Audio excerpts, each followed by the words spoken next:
What's up, everyone?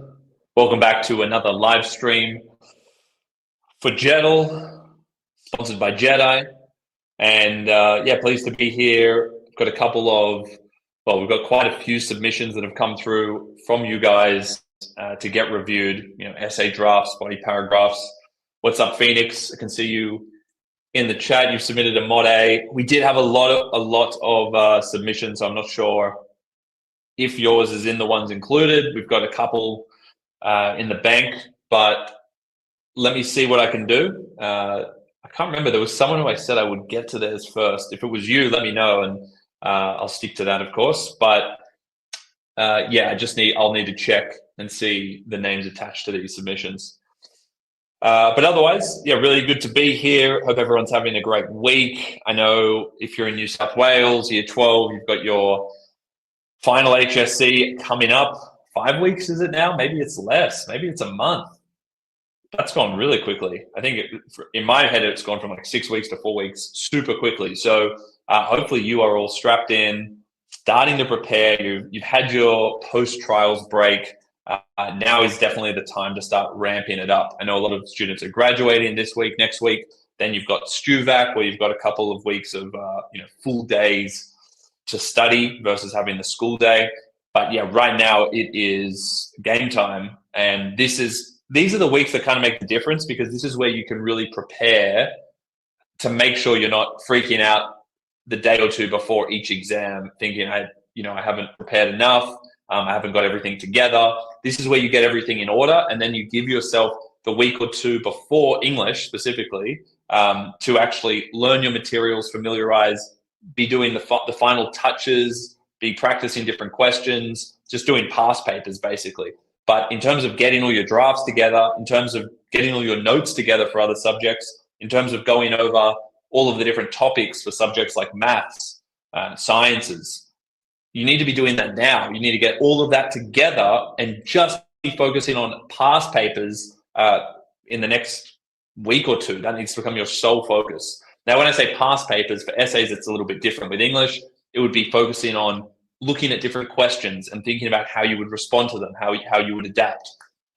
But what I've put together for everyone joining, I've put together a little checklist for English specifically. And this is what I would run through to make sure I've got everything prepared, everything together. Now, you might not tick all of the boxes here until a few days before the final exam. I would try and have everything ticked, a week out, but sometimes it's not possible. You've got a lot of subjects to study for, but certainly don't leave it till the day before to tick the final boxes for each one, especially the early parts of the checklist.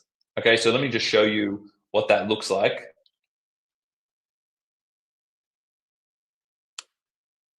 If I can find it here.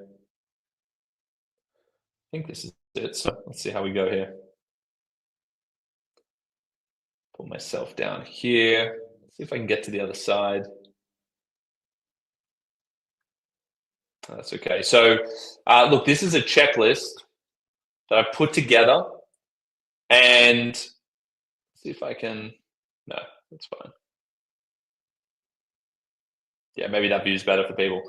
So this is a checklist. Now, if you're doing the HSC, you've got all of the different components of the exam, of your English exam, that is here on the left. So there are 5 sections to the exam. There are 3 essays, your common mod essay, module A, module B. You've got the short answers, which is down here, your section 1 for short answers. That's also the common module. And you've got module C. And with module C, that can be broken down into the different text types: imaginative, discursive, persuasive, but also a possible reflection as part of that module.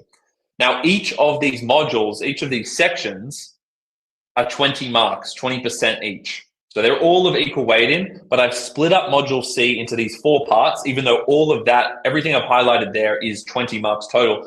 This is just to prepare for all of the possibilities that could come up. It's one of the harder ones to prepare for, because first of all, it can just be harder to respond to a prompt on the day. But second of all, they could ask you about a specific text type, like an imaginative, a discursive, a persuasive, and then you could have the reflection, or you might not get a reflection. So This one requires a bit of strategy in terms of optimizing your time. You don't want to have to create 3 entirely separate drafts. You want to be able to reuse things and have crossovers. So there is a tactical way to approach that for Module C, crafted write-in. But certainly you need to have a reflection drafted and a core draft for your preferred text type. And then you need to have at least considered and practiced doing a composition in the other 2 text types that aren't your preferred text type. And then you need to think about that in a way that would allow you to minimize the amount of changes, but you're mainly just changing the style. So you keep the same concern or topic, but you write in a different style to match the form there. So discursive, persuasive, all of that needs to be factored into your preparation. So Module C, 20 marks, all of these are 20. Now, notice this is a sequence here. This is really the formula. This is the sequence to prepare. So the first thing I'd be doing is writing in my most recent / best marks for each module. Go off your trials. That's probably the best one to go off. But you could go off, a different assessment that you did where you felt like it was a better reflection of the quality of your draft, because that's what this is ultimately going to inform. Like, how much do you need to edit the draft? Some people might have done the assessment and not even have a full draft created. They've just done some practice, looked at notes, and then gone in and done their assessment. You definitely need to have a draft, typed up draft.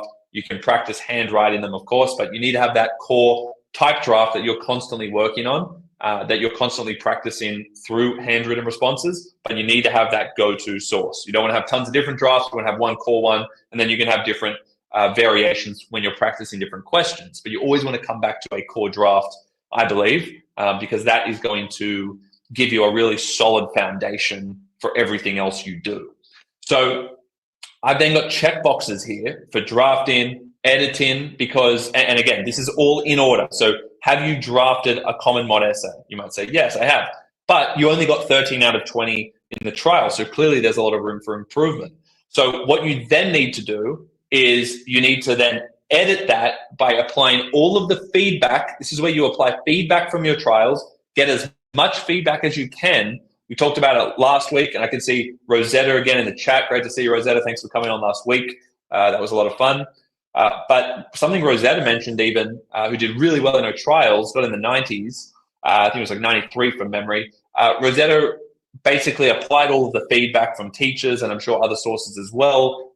There's your peers who did really well. Some of you will have tutors. Some of you will have JeddAI. Some of you will use JeddAI. You go on there and you edit your response to elevate the quality, make it as good as possible. Because obviously, if you got a 13, it's not there yet. And just because you feel like you might not be great at English, that doesn't mean you just settle for that in terms of your most recent mark. You can make adjustments. You can ask your teachers for help. You can ask your friends for help. You can, again, use resources like JeddAI. You can use the live streams. You can use the videos. You can use the platform to actually help improve the quality.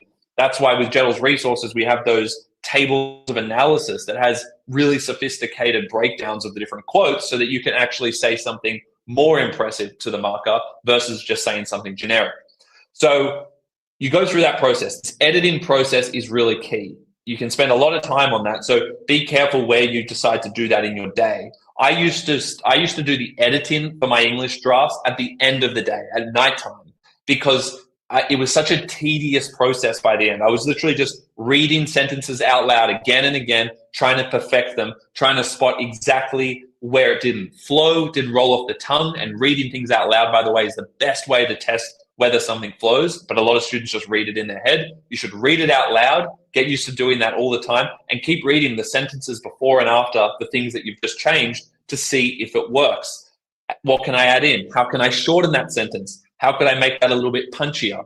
Always try and make things more concise and compact. Try to maximize the meaning in as fewer words as possible. That really is the art of writing well here. So you go through that process. But I was saying, because it can take so long to actually just make a few edits, especially when you get to the end, if you're someone trying to get 18, 19, 20 out of 20 in your final exams, and you should all be aiming for that, then you're going to spend a lot of time to make just a few marginal adjustments by the end of the process, because most of it will be solid, but you'll find little things and you'll obsess over how do I perfect each sentence of my draft. Going through that process is putting you in a mindset to succeed, to get a really high mark, full marks, potentially, if you answer the question properly and you've practiced and you know the text well. So that's a key. That's what you're going to spend the most time on, right? And I would suggest doing this drafting and editing process, getting feedback, applying feedback, doing all of that. I would start kind of finishing that over the next week or two, because then what you need to do is, once you're happy with your draft and you think, yep, I've made this draft as good as possible, and I've done it to a question that I like, and I have a clear argument, and these are the points that I want to raise no matter what. Doesn't mean you will raise them exactly that way no matter what, because you might get a question that means you need to have a slightly different angle, reword things. But by and large, you'll be able to reuse a lot of it if it's a solid structure that covers the key ideas. And after you've got that, you then need to time out your drafts. This is what mainly Band 6 students do. And yet, if you're a Band 4 student or someone who's getting 60s or 70s, if you do this, you're automatically pulling yourself up to the Band 6 level. And it's a simple thing. All you have to do is sit down with your edited draft that you're happy with and time yourself writing it out as fast as possible. Record the time, like I've documented one here, for example, 38 minutes, 21 seconds. And then you need to figure out, well, is that too long? Yes, it is too long, because your target for each essay, target time for each essay should be 32 minutes on average. Okay. Now, if you're a slower writer, it might be 34, but you need to this allows 8 minutes to adapt to a question on average. Now, I know that the common module technically gives you 45 minutes for the essay, 45 minutes for section 1, but I treat it as the same as the other ones because they're all 20 marks, and you might need an extra few minutes for the short answers because you're analyzing text that you haven't seen before. So you're allowing 8 minutes of spare time to adapt on the day, but you're only going to know if your essay is truly the right length if you've sat down and timed yourself.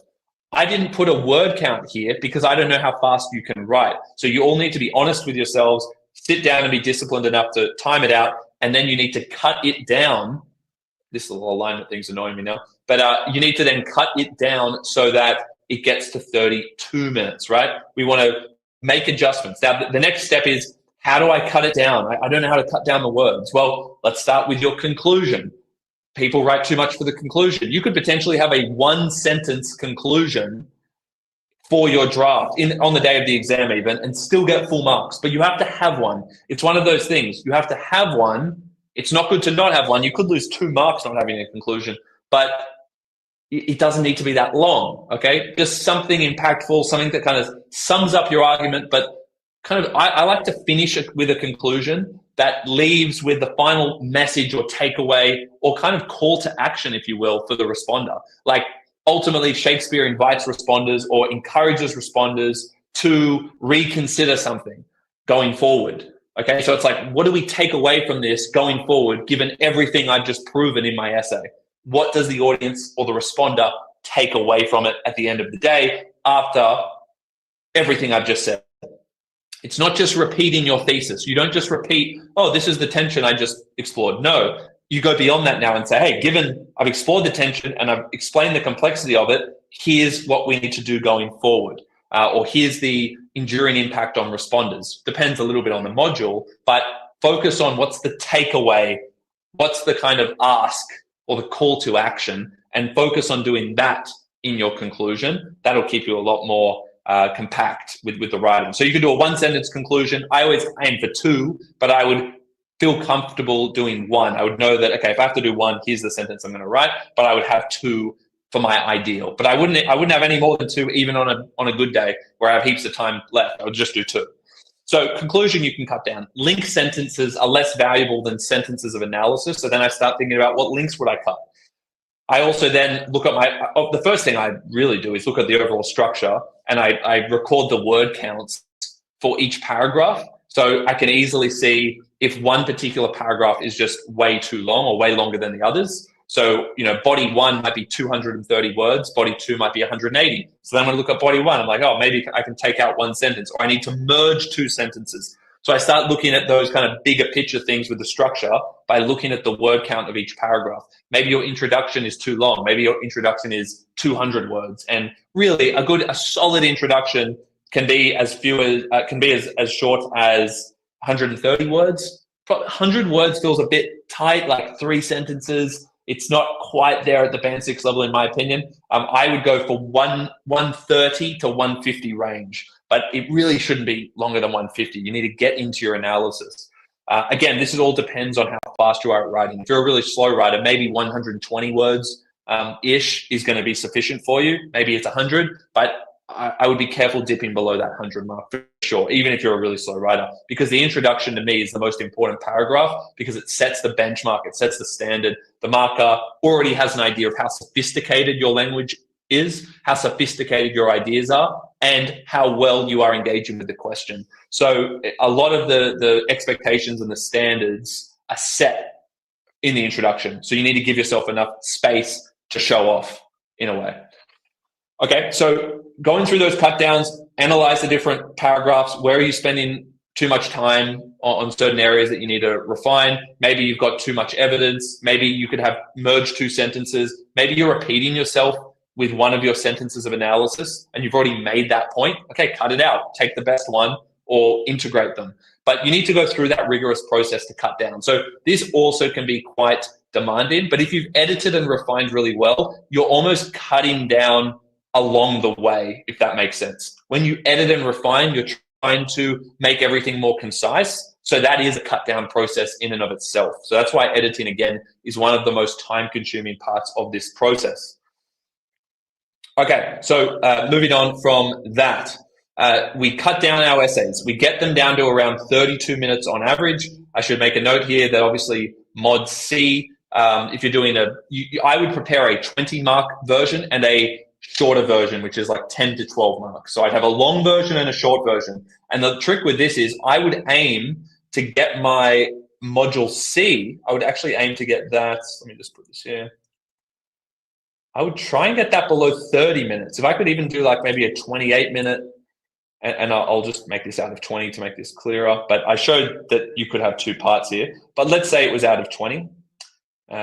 And actually, I'll do it this way. So let's say it's 28 minutes and 12 seconds. That's for my extended version. And then maybe my short version, you've got a kind of cutoff point, or you've got a way of shortening it if you've got a 10 or 12 marker. I would try and get that way closer down to kind of 15 minutes, right? So it might be like 15, 13, right? So you have 2 different versions. Make sure that if you were ready for a 20 marker, then it actually is less than 30 minutes. Maybe even less than 28, because you can get full marks with less time, basically, because it's easier to write more words for a creative because the average word length is shorter, if that makes sense. So to write 1,000 words for an essay will take longer than writing 1,000 words for an imaginative, because the average word length in an essay, because the more sophisticated vocabulary and whatnot, it's longer. It's going to take longer to write. So you'll be able to write more, but also just quality over quantity anyway. Go for quality in your mod Cs. The length, like a really long piece, doesn't matter as much. It's just about high quality, but it still always pays off to have a relatively long piece so you can actually get more in depth with your imagery, tease out elements more, and it doesn't feel really brief and abrupt. Okay, so they're examples of what I would go for there. Try and make your mod C drafts even shorter than the essay ones, okay? So mod C drafts even shorter, less than 30 minutes, ideally, okay? For a 20 out of 20, so for an extended version. And less than, let's say, 15.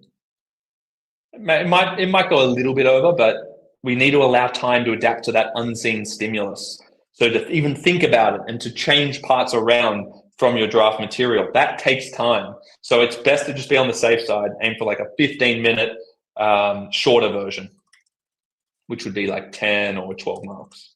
Okay, the reflection, same rule applies, would be less than 15 minutes for a reflection.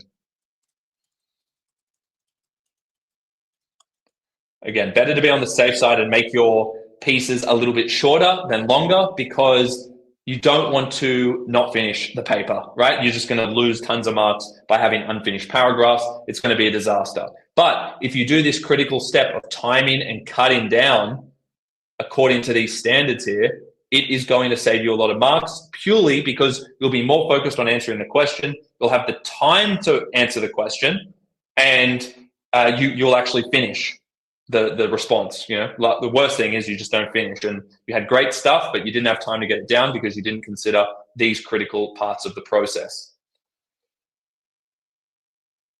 All right, and then of course the critical step of familiarizing yourself with your drafts. Memorizing for some students works really well. I used to memorize. A lot of the top achievers memorize, if we're being honest. You know, you'll get told, don't memorize. Look, memorizing is different from regurgitating and rewriting the same thing that you've memorized in the exam. You need to answer the question in the exam. Now, what does answer the question mean? It means you need to have a sophisticated response that breaks down the key terms of the question explicitly. Like, it needs to be very clear that you are creating an argument, that you're making an argument that relates to the question. But that doesn't mean you can't already have amazing material in the bank ready to adjust to suit the question. And you'll be better at adjusting if you've practiced doing it. That's why we have the adapted, or I can call it adaptation practice. Okay, practice adapting. You need to do that adaptation practice, multiple different questions for each essay, multiple different types of stimuli for Module C, and down here, multiple different past papers for Section 1. This is just about past papers, effectively.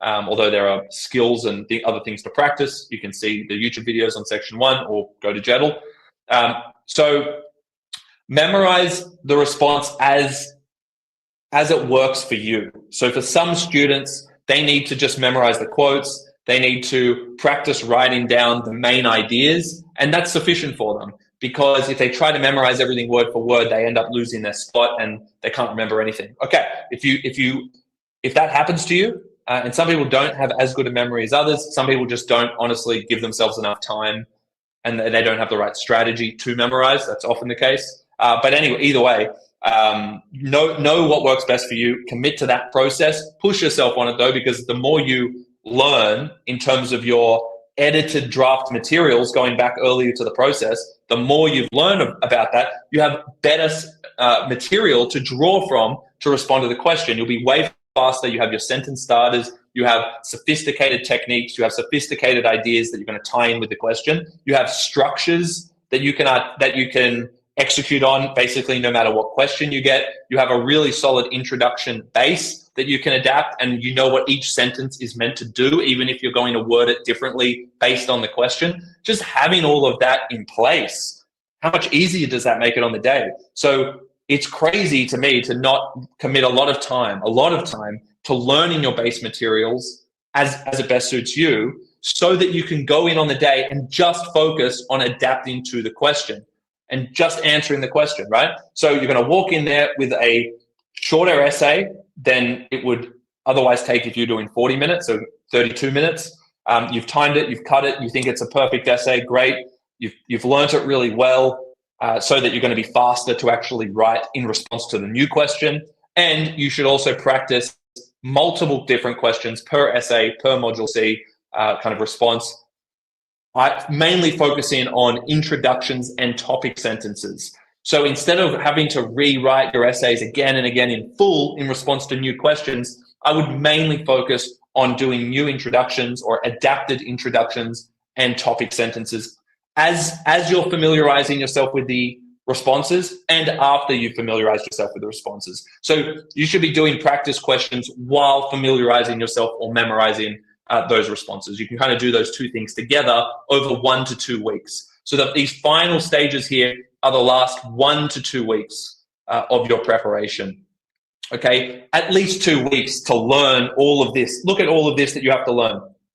That's a huge amount. Now, again, you don't have to learn 3 different pieces for Module C in full, because they should have similarities in terms of the concerns and the ideas and even how it's written at times. But you need to have practiced writing in different styles so you're ready for a discursive version or a persuasive version if your base version was an imaginative, the same if your base version or preferred version was a discursive. But still, 3 full essay drafts to learn. That's, oh, my voice is going. That is not going to be easy. And then you've got Module C with those different forms there. So that was a hell of a testy pot, wasn't it? So Section 1, five past papers, and then you've obviously got memorization, adaptation at the end. Okay, that literally is the formula for succeeding in English. So if you can actually follow this process, this is a proven formula for success. Obviously, your final result will depend on the quality of the draft, what you end up settling on there, how well you time it, cut it down, how well you learn it, and ultimately how well you respond to the question, because you've practiced doing lots of different questions and you've re-looked at the key parts of the text when you weren't sure how to actually adapt something. So this all takes a lot of time. It takes at least 4 weeks to do all of this. I mean, I would say 6 weeks is ideal. So this is a bit of a wake-up call. If you haven't started making some progress for all of your modules here in terms of this checklist, moving towards the final checkboxes in the last 2 weeks, then you need to start that now. Okay. So I hope that's helpful. That's literally how I think about the English study checklist. If you can follow that, you're going to be on a good path. Now, just a few questions on that.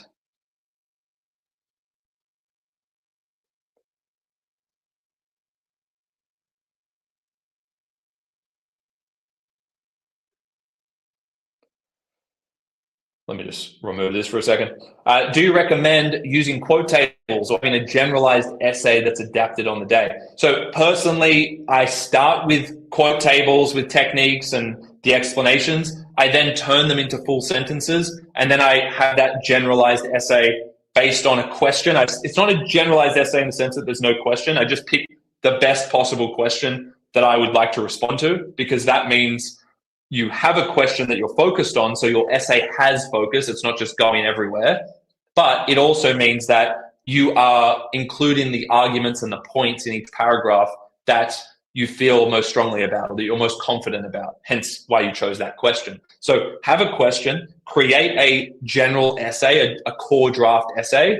But I always start with the quote tables to translate that into full sentences, which I then edit and work on and refine to get that sophistication. Because the quote tables, they're not going to get you to that sophisticated level. They're just the starting point to get all the kind of building blocks there. But we need to piece them together and actually learn that. So I then learn the more generalized essay, as you've said. I would learn that essay in a way that suits me. For me, I basically just learn the whole thing very early and then practice doing lots of different questions, making variations where needed.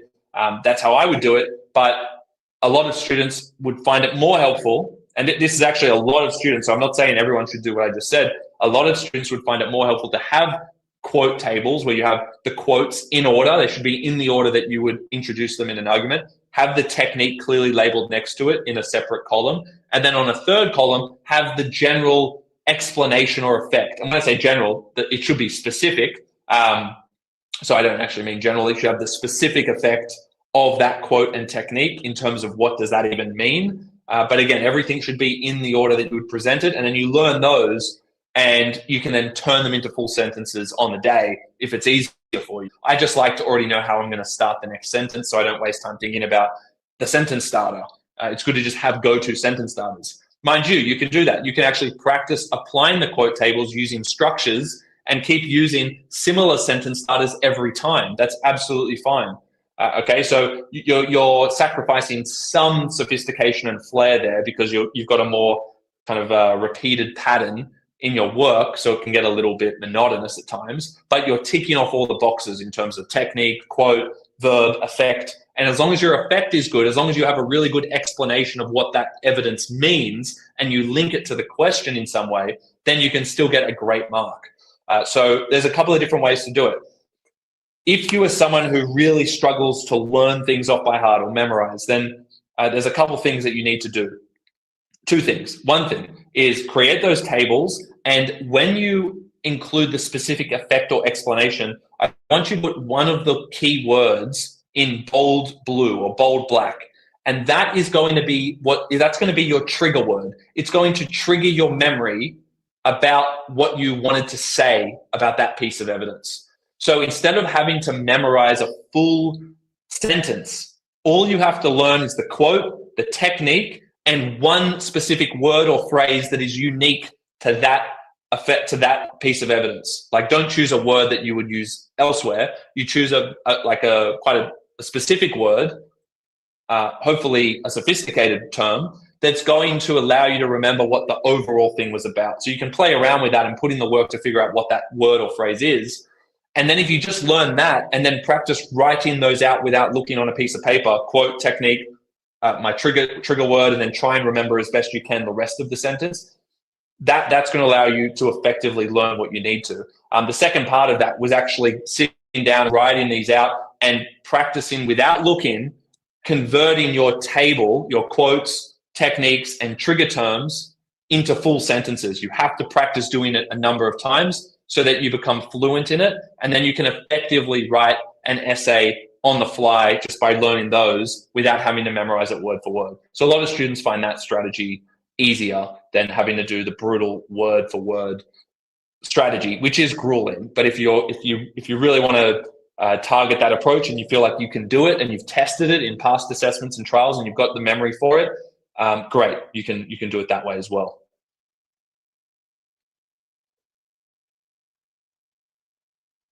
Is recording your essay time based on how long it takes, copying the essay from a printed version? Yes, good clarification. So you are just looking at a printed version of the typed draft. Don't look off your laptop screen, look at an actual piece of paper, and then you're writing it down. See here. You'll get in a pad of paper like this. I still use pads of paper all day. I'm just writing notes on this thing. You get a pad of paper and you write it down as fast as you can. Let me show you something as well. So you get this piece of paper. Let me grab a fresh thing here. Okay, so I literally time myself, Shakespeare. I'm writing, and I'm looking at another page here. I'm just looking and writing. Shakespeare explores, better you know it, the faster you'll be. So you've got to account for that as well. You're not going to be at your fastest when you don't know the essay as well, because you're not ready to write the next word already. But Shakespeare explores, you get to the end, and then what you do at the end is you write the time at the bottom because you've got a timer on, and you're like, okay, that took me 37 minutes and 16 seconds. Okay, you write the essay out looking at the printed copy, you put the time there, you put it onto a typed document in a table like I showed you, or a written table where you have that checklist, and then you have to, this is actually what you do. So you have 37 minutes, 16 seconds, then you figure out how many words was my typed version. Okay, so now I know I've got 37 minutes, and let's actually do the maths here. Let's say your draft was 900 words. Your draft was 900 words and it took you 37 minutes and 16 seconds. Let's actually do this example. So what I'm then going to do, and for simplicity, actually, I'm going to make it 37 minutes, okay? Now, again, that's too long. That's too long for a draft. Okay, so what I'm going to do now, this is a bit of maths on it, right? But you can just put it into a calculator. I'm just going to put it into my computer calculator here. So 900 words, how fast you write a word basically is what we're going to figure out here. So I just do 900 words divided by 37 minutes. And then that's going to give us 20. So that's giving me 24. So therefore, let me get this right. 24 words. What am I doing here? 24 words per minute, I think. 24.32. Okay. Equals 1 minute. I hope that's right. For the maths geniuses out there, correct me if I'm doing this wrong. So we get 24.32. And then what we do is we times 24.32 words by 32. Okay, so we can do 24.32 words in 1 minute, and then I times that by 32 because I want to know how much I can do in 32 minutes.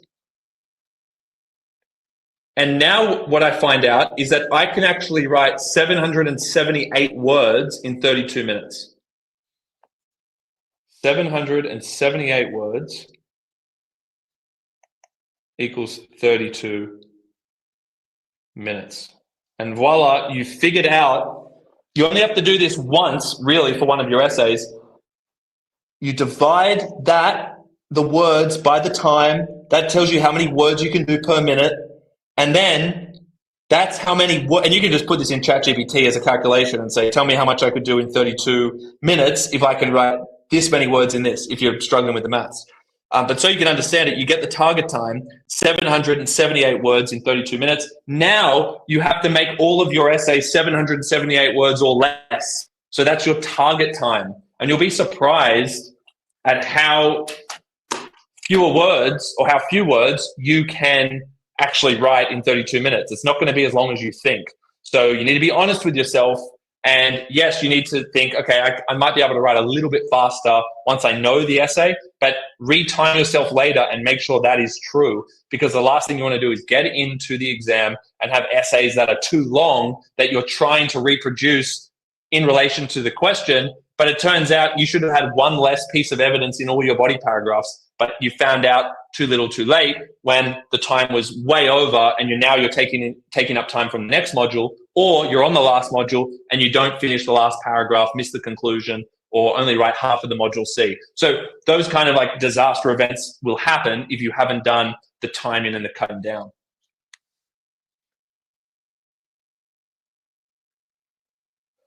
What do you think they will ask for Module C this year? You predicted right last year. Did I? I actually can't even remember what I predicted last year, but that's something. I think I actually did, because that was the discursive persuasive one. I said they hadn't asked that combo. It seemed to be coming up a lot. Or was it the discursive imaginative? I'm not even, I have to double check. I've been looking at too many different past papers in the last couple of weeks, to be honest. So I've got to remind myself what that one was, but that's good to know it was right. But that also is a lot of pressure, and I don't want to tell you something and then you bank on it and then you're not prepared for the alternative. So let me have a quick look. Let's have a look, shall we?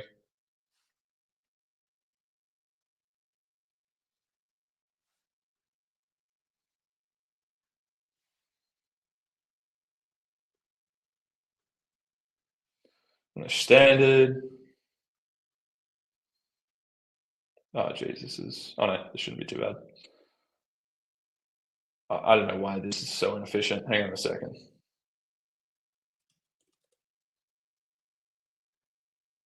This seems crazy. Is this like a new layout or something? It was literally different the other day.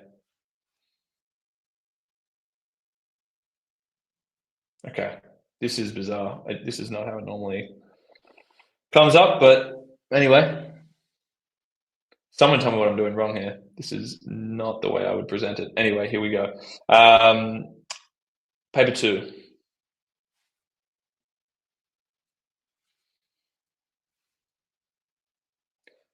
Oh yeah, it was discursive or persuasive. There you go. I think I did have a moment after. I didn't want to boast or anything. I mean, I know a lot of people probably weren't even prepared for that question, but I actually forgot that. So thanks for reminding me. Great pick. Discursive or persuasive? Yeah, so that one was overdue. So sometimes things are overdue and then I have a sense, or you could have a sense of what might come up, but I really wouldn't bank on that. I still would have had an imaginative kind of scenario in contemplation, and I would have practiced doing an imaginative and done an imaginative for a stimulus. So you don't want to just bank on your best guess, because then if the worst case scenario happens, you're going to freak out. I like to be prepared for every worst case scenario, whether it's a tough essay question or it's a type of module C that you want to avoid. You have to lean into that at some point, and just do the bare minimum to make sure you have a plan of what you would do. At least have thought about it. Maybe wrote down a few points. I would do this, or had a look and practiced writing slightly differently, having a new opening to your piece. You have to put yourself in that position. Otherwise, when you're actually in that position, in the worst case scenario, you won't know what to do. But if you've already at least considered it and wrote down a few dot points and you have a strategy, my topic is going to change from this to this. I'm going to have a character who's like the same as my speaker, but I'm going to make the anecdote from the discursive more of an imaginative. I'm going to have a bit more imagery. I'm going to practice that a little bit. If you just practice and contemplate and review that before you go into the exam for the thing that you don't want to happen, that's going to save you potentially a lot of marks. So what do I think they will ask? Again, I'm not sure. I would definitely be preparing myself for all three, first and foremost. I'd have my preferred type. I like the discursive. I like a hybrid discursive, to be honest, personally. I like a discursive that has a lot of imaginative elements in it, like through an anecdote, very descriptive language. I like extended metaphors. I love the extended metaphor kind of idea throughout a discursive, because then through the extended metaphor, you can have lots of figurative language. And again, with those anecdotes, you can have an anecdote at the start, you can make that really imaginative. So there's kind of a blend or a hybrid between the imaginative and discursive.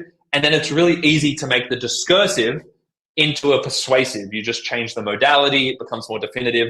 That's no issue, right? And if you think there's an issue, you just have to look at those persuasive techniques and practice changing the tone and the style of the discursive / imaginative, and you can go from there. If you're banking on solely an imaginative piece for Module C, that is different. That is going to be harder to turn that into a persuasive. That's why I like having a solid discursive with imaginative elements, because it can go either way in a really nice way. So if you are looking to just have one key draft that prepares you for all three, I would choose the discursive with an imaginative focus in terms of having those descriptive imagery elements, having the anecdote where you actually describe a scene from the past of the speaker, and then I would practice converting that into a persuasive and making it more argumentative versus contemplative. That's the most efficient way I can think about preparing if you really wanted to limit the amount of work you had to do drafting all three different text types. So that's what I would do either way. Now, again, what do I predict? I don't want to make a prediction yet. I might look back at the past few years, but even then, there was a paper in the last few years where there was a 5-marker. It was like a 5-mark comprehension question, like a short answer question, and then there was a 15-mark composition. So it can only be 2 parts, but there could even be a 2-part question without a reflection. I would definitely have learnt a reflection though, that's adaptable to the different text types, and you're basically going to use the same stylistic elements no matter what. But yeah, you need to be ready for a bit of a curveball, in the sense that you might have to analyze or do a short answer on the stimulus that you're provided. That's only happened once, as far as I can remember, from HSE questions. But yeah, I would be preparing mainly for the 12-mark composition scenario of a discursive with imaginative elements. Hey, but be ready for, I'll tell you what thing hasn't happened, or that I haven't seen in the HSE ones: a persuasive, a sole persuasive. I see a lot of imaginatives. A lot of trials had just the imaginative, and then sometimes the forced discursive, but that's really hard on a lot of students who just aren't as strong with the discursive. They don't understand how to write a discursive. So I don't think NESA would be that harsh as to force a discursive, but they might, right? They might.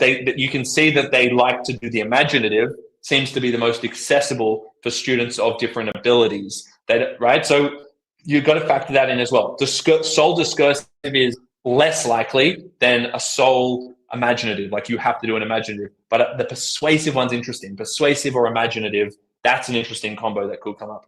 I'd be prepared for a singular ask, but maybe a combination of 2 out of the 3. They don't want to make it too easy on you, but they also don't want to make it so hard with like just doing a discursive that a lot of students would struggle with that. However, anything's possible.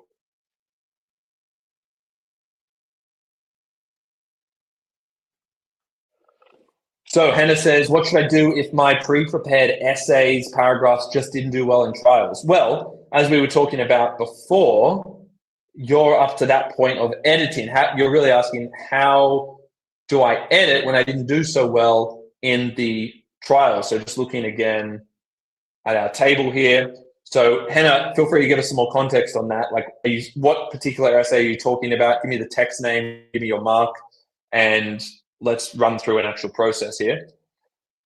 But assuming that it was your common module essay, let's say it was 1984. Well, for 1984, let's say you got 9 out of 20, okay? That means that your draft needs a lot of work. So you're going to spend a lot of time on the edit of this draft. You're going to spend a lot of your time here fixing this one up, right? Because that's where you need to do a lot of work. And also, if your time, did you time the draft out? Did you cut it down? I mean, that might be an issue. So you've got to kind of highlight in red in this table where you need to do the most work. For some students, it's going to be timing and cutting down. Or it's going to be they didn't learn their essay well enough. So I would ask, did you actually learn the draft material well enough? Because this is a really important point for you, Hannah, and for everyone else watching. Sometimes students have amazing drafts, but they haven't learnt it well enough and they haven't practiced writing it enough, adapting it to different questions, that what they ended up writing in the exam was nothing like the draft material. So you can have a really good draft that didn't translate well because you didn't learn it well enough and you ran out of time. That's why all of these pieces have to be put together. You have to do all of them. So even Hannah, in saying that, like, your draft might be actually a lot better than the mark would indicate. So you might have got a 9, but actually the issue wasn't the draft. It was how well you answered the question. So it turns out that you didn't learn the base essay well enough. You weren't fast enough. You didn't have those sophisticated materials on hand. You had to change too much. And you also didn't change it enough when it came to answering the question. So my question to you would be, Hannah, like, what did the feedback say? Okay, it comes back to the feedback. Do you need to change your original draft, or was it that it said you didn't answer the question well enough? And it might be a mix of both. So don't feel like it just all comes down to editing this draft. My guess would be you didn't also answer the question enough, and you probably didn't learn those core materials well enough to actually be able to use all of the sophisticated materials that you might have prepared. Okay, so it will depend on the feedback, and you can ask your teacher about that. Like, where can I improve the most? Yeah, so you got, okay, there you go. 1984 was the lowest mark. So that's just a coincidence that we picked that one. And it was 13 out of 20, which is what I had before. There you go. I lowered it just for effect, but turns out we had it. So 13 out of 20. Now, how do you improve a draft? I mean, it starts with, it starts with structure. It starts with structure. Looking at your topic sentences, okay? So I'm not going to go through a full thing here because there's quite a lot of elements to it, but if it's improving your body paragraphs, let me give you 3 things to look at, okay? One is what are your arguments? What are your 3 topic sentences, and how sophisticated and how sophisticated is the writing? Okay, like, are you just listing themes, or does it actually have some specificity? Okay, so if you have really good topic sentences, you're off to a good start. Do they flow / progress from one to the next? Have you mapped out your essay in a way that makes sense? Do you start with the problem, then move to the consequence, then move to the resolution or lack thereof? Is your final paragraph exploring how everything seems to be hopeless in 1984? Why is it hopeless? Because Winston is left to rebel individually. He betrays the person he loves. It's not a collective effort. There's all of these reasons why Big Brother ultimately triumphs, but then you might mention the appendix and how there's a little bit of hope there, maybe, if you're getting that nuanced about it. But that would be in the third body. It would make sense. You're discussing whether there's a resolution or a way out of this problem. The problem should be in your first paragraph should be really focused on the beginning, the first third, if you will, of the text. And then the consequence, the rebellion, the attempted rebellion through various acts of agency, whether it's psychological, sexual, relationship with Julia, that's in the second body. So there's a logical structure that makes sense. Have you got that structure, and have you articulated the ideas in a sophisticated way? Second thing would be, how much context and form have you included? Because the best responses are very specific about elements of form. So how specific have you been? How much specific context and form have you included? What specific form or genre or style? What is that? What does that mean? It means, have you spoken about the third person limited narration and the effect of that? What is the effect of that? Have you spoken about that alongside your quotes with the rest of your evidence? Have you spoken about, let's think of other key things, the fact that it's satirical, that it's a satire, that it's dystopian. Sure, you have, but you kind of need to get a little bit more specific when you start talking about things as broad as dystopias, right? So have you actually linked that to something specific? There's also like Goldstein's manual within the text. So there's a bit of like meta fiction going on there, text within the text. There's a variety of other things. If you have the JeddAI resource, check that out. That will actually go through all of the different elements of genre and style. And there's also some good videos on our YouTube channel that I would recommend checking out. But you need to check that out for form and context to help differentiate you from other students. That'll help you boost up to a band 6 if you can get a lot of specific context and form in each paragraph. Aim for 2 per paragraph. And by 2, I mean like 1 context, 1 form, at least. Okay, if you can get 2, that's even better. Okay, so that's what I would do. And yeah, I think like, do your actual points. Well, actually, I'll give you another one. I'll give you a practical one.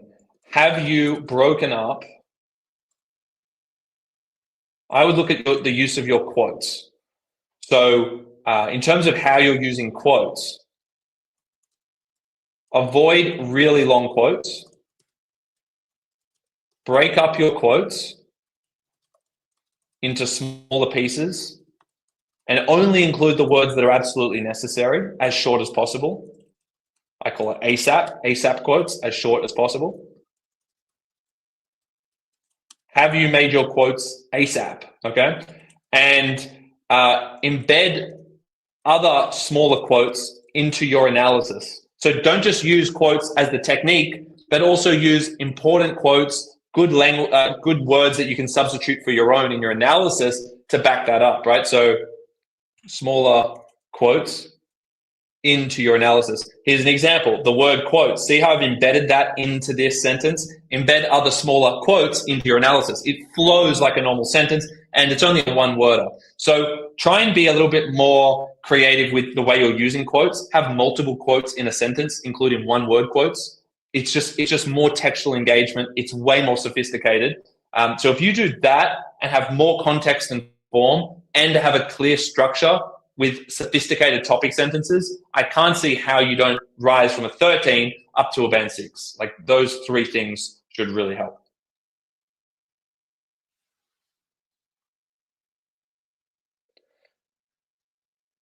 Is this too long as a quote? Transfer the paper, the interminable, restless monologue that had been running inside his head literally for years. Well, Hannah, what's the technique you're using for that? Why don't you, if you can just copy paste the full sentence you have for it, I can actually show you how I would address that, how I would fix it.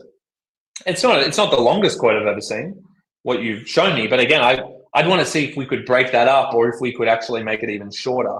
It depends how you're using it alongside the technique and your explanation. But you want most of the words of the sentence to be your explanation, not the quote. So let's just see if Hannah can give us a quick example here, full sentence. But, oh yeah, I see here. Thanks, Hannah, for pasting those both in. So bear with me. Let's see. I don't know if I'll be able to copy this in, but let's have a look at it. So Orwell's third person limited narration, where you got the form there, allows us to be privy to the perspective of Winston, okay, whose desire to transfer. So like, yes, that's true. It does give us that insight into Winston's perspective. Could you say that in a more concise way though? Orwell's third person, or well, you could say Winston's third person limited narrative perspective, or the third person limited narrative perspective of Winston, and then you can go on from there. So you might be able to actually shorten that first part, by the way. Whose desire to transfer the paper. I like that you've got the flow, whose desire to transfer. So everyone should see here in the example, Hannah's actually done something really well here. She's gone, whose desire to transfer. So it does flow. You don't have to pause before you say the quote, and that's something everyone should do. To transfer to paper the interminable, restless monologue that had been running inside his head. literally for years. Suggests that recording one's own story helps us understand the world, enriching our human experience. Okay, a couple of things. You've got the third person limited narration there, but do you have a specific technique to pair with that macro technique? Because you have the form element there. I always think of Biggie Smalls, right? You might know the rapper, everyone laughs at that. Biggie Smalls, but you want a big technique and a small technique.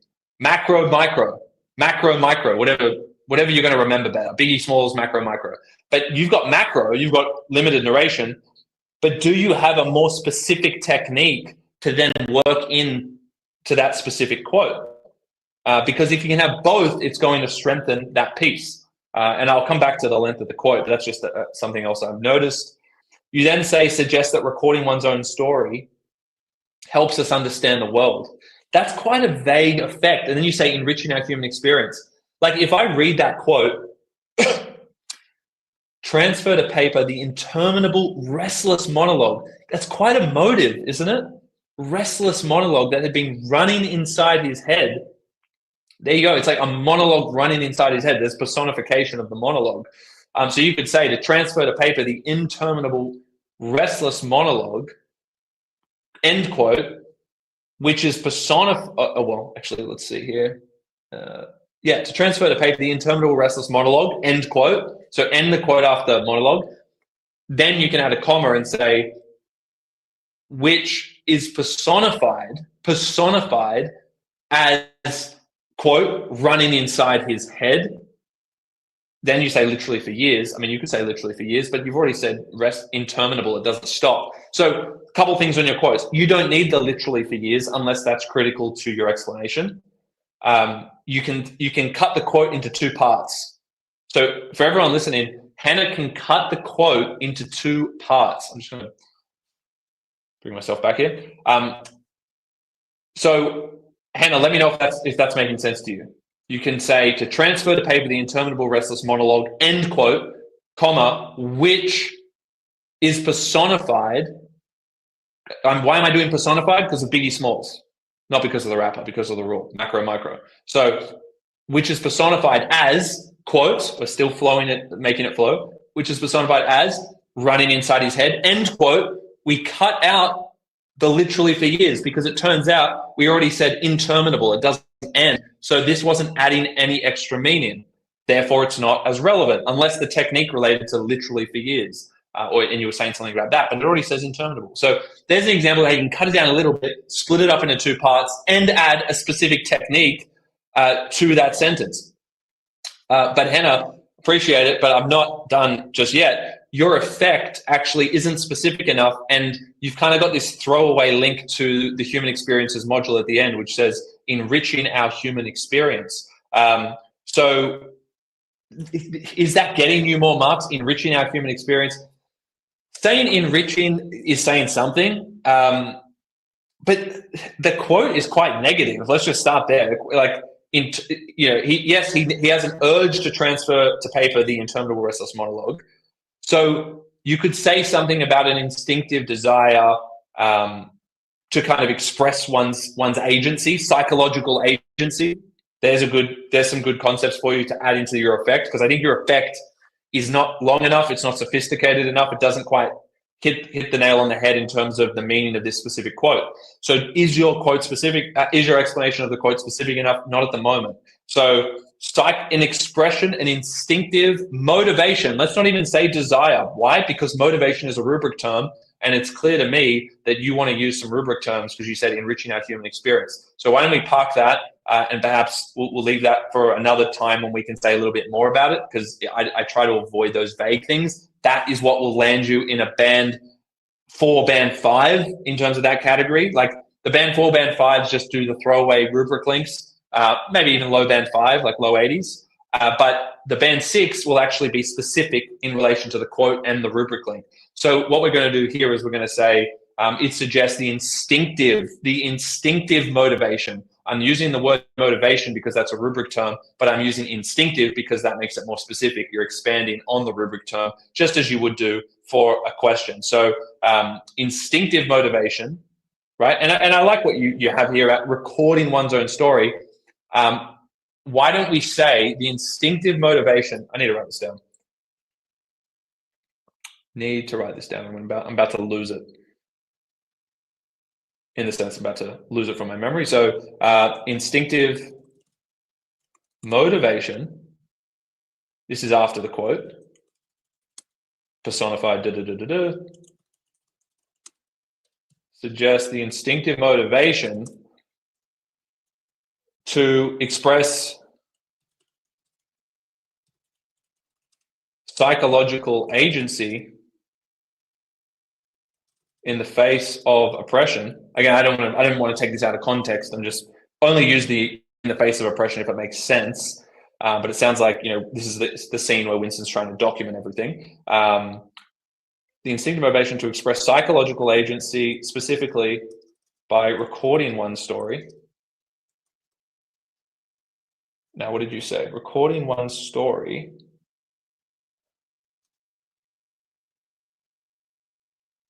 Yeah, okay.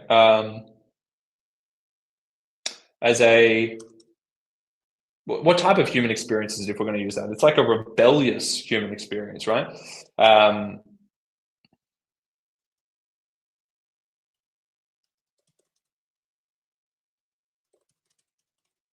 Something like that, right? It's not perfect, but it just gives you a sense of like where to go with it. You've got the recording one story, but see how I've meshed it in with much more specific elements that relate to the quote, like and more like sophisticated concepts. So we've got the rubric terms for sure, but look at the terms before and after. You know, it's just a lot clearer now how we're expanding on that motivation. And then I've got your recording story, and then we further kind of define that as a rebellious human experience, right? So that word rebellious is pretty key there. All right, so I hope that makes sense. Just an example, but that's kind of how you can improve the effect part. I've shown you how you can split up the quotes. I've shown you how you can add a specific technique in there, because you can add personified. And maybe just for everyone watching, it's worth showing you this. You can all try this. So you had Orwell's. And by the way, for anyone submitting responses on JeddAI for live feedback, the longer the response, the less likely it is we can get to it. Really want to focus on, you know, a few sentences, a short paragraph, even a thesis statement. Try and send shorter responses on the link, which is part of the YouTube video. On the live streams, you can submit your work for feedback. The shorter the response, the more likely it is that you'll get a response at this stage. We're also increasing the odds of you getting selected if you are subscribed to JeddAI, because we have so many responses coming through now. If you're subscribed to JeddAI, so you've got one of the JeddAI packages, English Advanced, whatever it might be, JeddAI, then you'll be prioritized as well. So just keep that in mind. So we had Orwell's third person limited narration, and then I'm just going to like kind of fast forward here. Winston, whose desire to, then you said transfer to paper, which, then we cut it short and we said which is personified as running inside his head. Boom. So just to show everyone, we had a split quote here, which is more sophisticated. We split the quote up. It still flowed into each sentence, personified as, but it allowed us to actually incorporate a more specific technique, biggie smalls. Let me show the biggie smalls. It's this. So you've got the two techniques, you know, the fluoro orange here is the form, the style, the narrative perspective. That's really good. Like that's bonus points, but you also want to pair it if you can with a specific language feature or technique here. Okay, macro, micro. So yeah, that's a breakdown of a sentence. That's how you can improve that sentence that you had, manipulating the quotes, adding in techniques, and being more specific with your effects. Hope that helps. All right. Let's look at some other ones.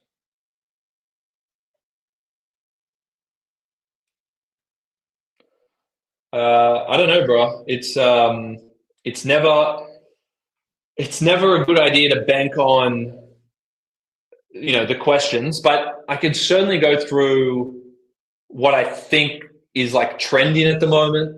And I'll do that in another video. I'm not going to do it now because I'll show you the trends of questions from past years. That's a useful exercise to get a good feel for how the questions are being structured, what they're focusing on, what type of Module A questions are coming up a lot, Mod B questions. I can do that for sure because it's actually going to prepare you better, but don't bank on one specific type of question.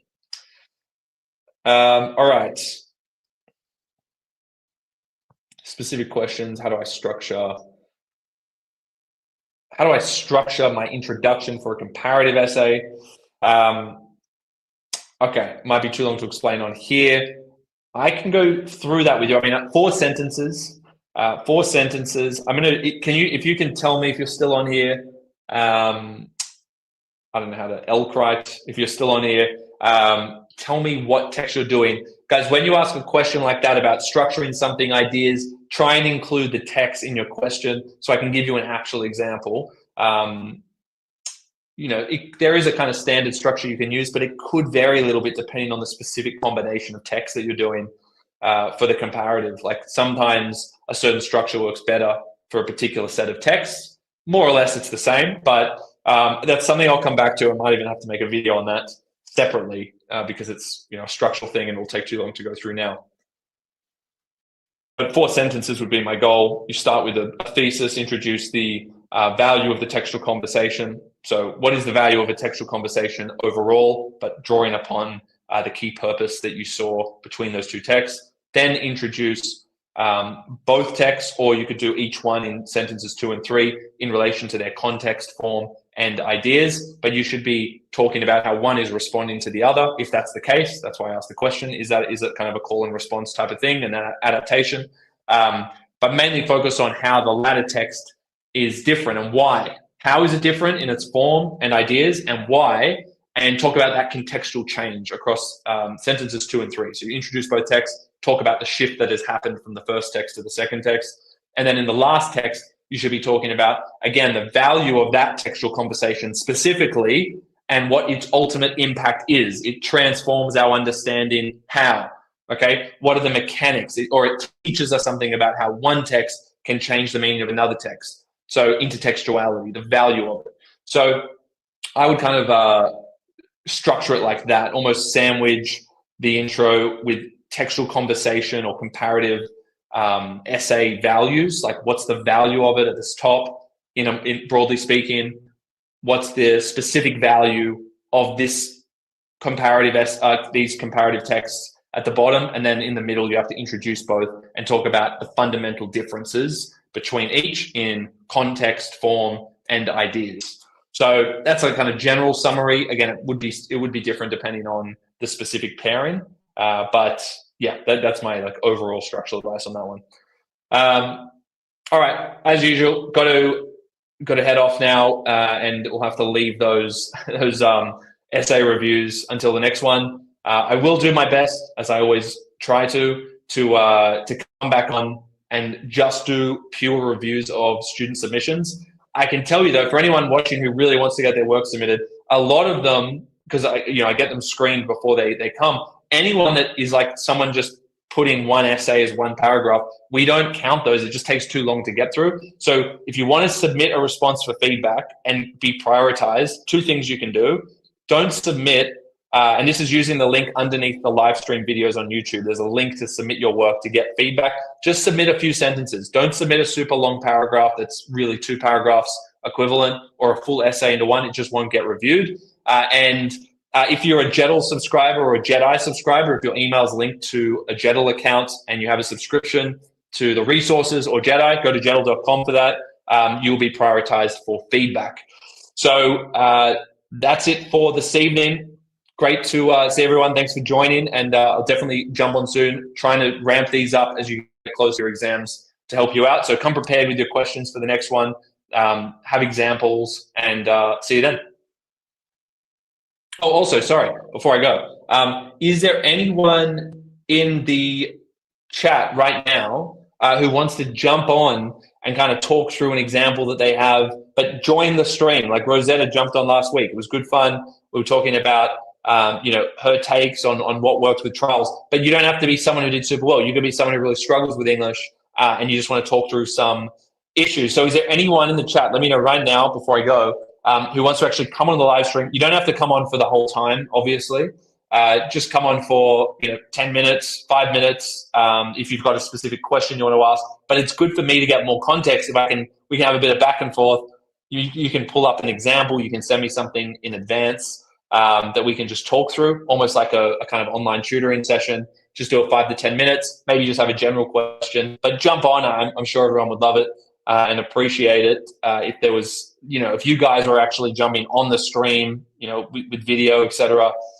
Even for a little bit. So is there anyone in the chat right now who might like to come on, and then we can just we can tee that up? There might be a few of you as well, so we can have a bit of a run. So these live streams, it's good to mix it up, bring you guys into it, so you can jump on, ask a question, get a bit of live feedback, whatever you like. Actually, you can specify. Maybe you feel like you've got some advice you want to share, you want to give your take on something.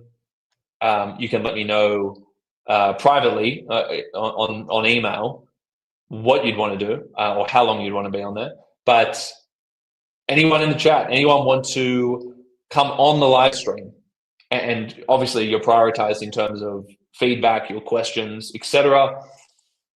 We can have a look at some of your work, like to the extent you're happy to have it reviewed. So let me know who wants to jump on in the next live stream. Whether it'll probably be next week for the one when we get you on. If I can jump on later this week, then I'll just look to some of the submitted responses, some of the essays that have come through. No one in the chat? Let me know. I'll leave it for like 10 more seconds.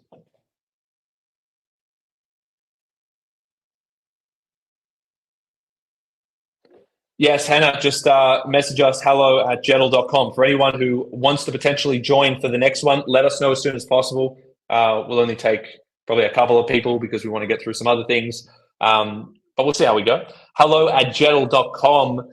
Shoot me an email, first in, best dressed with this kind of thing. So shoot an email if you want to be reserved for that, but no harm done either way. And yeah, thanks very much. Otherwise, hey, while I'm also here, what else? I know obviously you're asking questions, Q&A. What else would be helpful in terms of video content? What I'm doing on the live streams. What are kind of the priority things? What do you guys need the most help with in terms of the focus for live streams and other YouTube videos, like breakdowns of papers? Like what would you want broken down? I've done lots of like section 1 breakdowns where I record going through every single question. What would be a priority thing if you were to, get help with another video or a live stream for something? So feel free to put in kind of the section or topic, text, exercise that would be most helpful in the chat. Keen to get your feedback before we finish.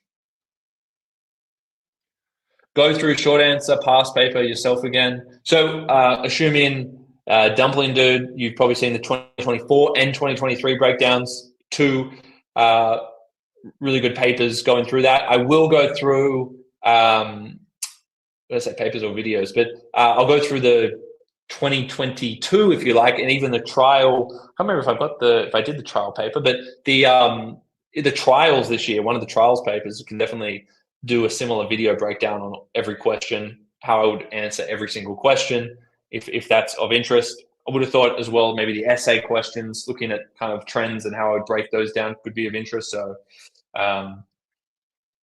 yeah, we can have a look at that. Sinister, I'm going to move to Sydney in January. I think, I might have missed your comment on one of the YouTube videos. Did you post that on a YouTube video recently? Sorry for the delay in responding. I did see a notification come through with a comment like, I'm moving to Sydney. What's your advice for someone like me? I've got most of the other subjects under control. Well, you don't have English under control. I mean, without any more context, it's hard to say, right? Obviously, I would say preparing early as a general strategy, like as I was talking about earlier, excuse me, Preparing early. English is a preparation game, as I've always said. So if you can actually give yourself the extra week every time to prepare draft, focus on having one core draft. If we just think about the 80-20 rule, like if you only could focus on one thing, get a really good draft prepared early, not the week of the exam, the week before the exam. Get it reviewed, edit it, time it, cut it down, learn it really well, and practice doing multiple adaptations to different questions. Okay, so one core draft. Focus on one core draft, not notes, not general practice materials. Get a core draft polished. Get feedback on it. Start early. Don't just start when you get your assessment notification. Have already started the draft in. Whenever I started a unit at school, I created a new draft essay, and I just started doing some research, putting some things together. It obviously changed over time, but it was even before we started the unit in class, I'd already had a draft document and started thinking about how I wanted to structure it, because it takes so much time to edit things and get them perfect that 2 weeks isn't enough time when you get that assessment notification. So start early on each unit and focus on one polished draft, and then focus on adapting to different questions. That would be my overarching advice for each kind of section there. But obviously, I should say, Sinister, to plug JeddAI, jump on to JeddAI.com, get yourself a subscription. There's resources there to help with the quality of your essays. And there's also JeddAI and the like as well, where you can ask for feedback on different things, and feedback's one of the key ingredients. So use all the resources that you can. Standard seems so hard. I feel I'll almost score a low ATAR just because of English. Look, English standard is hard in the sense that it's hard to get a band 6. It's like 0.5% get band 6. It's tough to get a 90 for sure, but it doesn't have to be hard. I think it would feel disproportionately hard for students doing English standard, because that's why you chose English standard. English isn't as easy a subject for you. You might be stronger at maths or another subject. So that's why it seems hard. It's hard because English is your favorite subject. Otherwise, you probably would have done advanced. So fair enough. It's not an easy subject. There's a lot to do. But if you prepare everything systematically, if you're systematic in your approach, let me show you what I mean by systematic. This is systematic. Record your marks if you've already got them. If you don't have them, forget that column. Have you got an early draft done? Have you edited? Have you got feedback? Have you timed your essay? Have you cut it down? Have you memorized or familiarized yourself with it at least, so everything comes to you really quickly on the day of the exam? Have you adapted? Have you practiced adapting to different questions, especially with your introductions and topic sentences? Have you done all of that before you actually got to the assessment day? That's a systematic approach.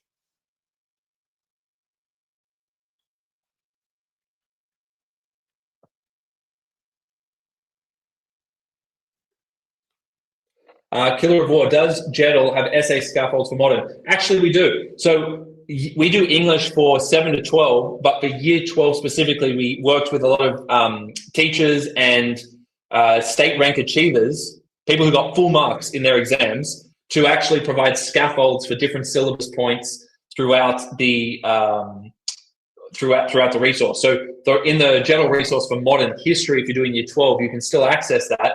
And that will actually have full extended response breakdowns on key syllabus dot points with all of the content covered. And that's, again, made by teachers and state rank achievers. So you've seen actual examples that have gotten full marks. That's on the modern history subject on the JeddAI website. So if you go to JeddAI.com, search the courses, find modern history, that's going to be there for you. Same for economics, business studies, legal. There's exemplars everywhere that have been broken down for all of the syllabus dot points.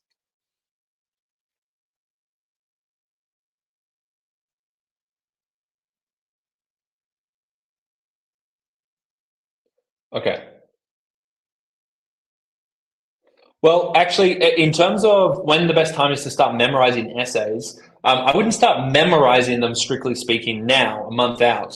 I would focus on the process. I mean, you can't start memorizing it, and just to bring it back up, you can't start memorizing it until you've done everything else. Have you drafted? Have you edited? Have you timed and cut down? You don't want to memorize an essay that's too long, do you? You don't want to memorize an essay that's really bad, do you? So you need to do all of this first. That's the first thing. You can't just jump to memorizing. It could be too long and it could be poor quality. So follow this process. when would I actually start wanting to memorize strictly and like learning all the materials and getting them in? 2 weeks out at the latest, 2 weeks out. 4 weeks out is quite a long time to hold everything. So what I would be doing is editing, cutting down, and familiarizing myself with it, and kind of doing practice questions and practice introductions and things like that along the way, so it's not all right at the end. And that way you're basically familiarizing yourself with your essay as you're doing all of these other elements. As you're adapting, as you're editing and cutting down, you're reading it out loud again and again, you're effectively learning the essay. So really focus on taking in what you're doing as you're editing, reading everything out loud, reading again and again and again.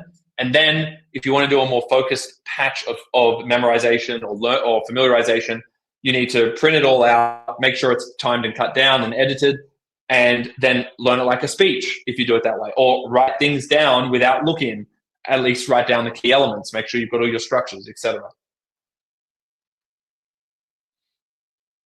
So yeah, in my opinion, a little bit early to start doing like full committed memorization, because it's just a long time to hold all of that in your head. I would try and learn your responses more organically by reading over them a lot, doing practice questions with the adaptation, cutting them down, focusing on every word. And then when you need to do that final lock-in, a couple of weeks out, 2 weeks out, to be exact, is solid.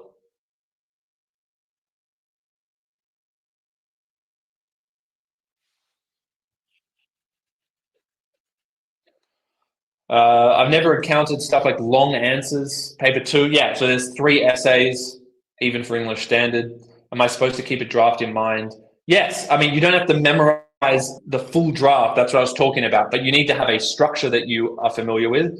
I like to have sentence starters and at least have all the quotes with the techniques and a trigger word, like know roughly what the sentence is about. You do need to commit that to memory if you want to do really well. You don't have to, but you'll give it. Everything I'm suggesting is the way you get closer and closer to full marks on average. It doesn't guarantee it, but it doesn't take you backwards. It's not like you're going to do worse because you actually prepared a draft essay. It's not like you're going to do worse because you practiced adapting to different questions. You'll do worse by not doing any of that stuff. But you'll do worse by running out of time in the exam, having an essay that was too long that you never checked, you never bothered to cut it down. All of that stuff will make you do worse.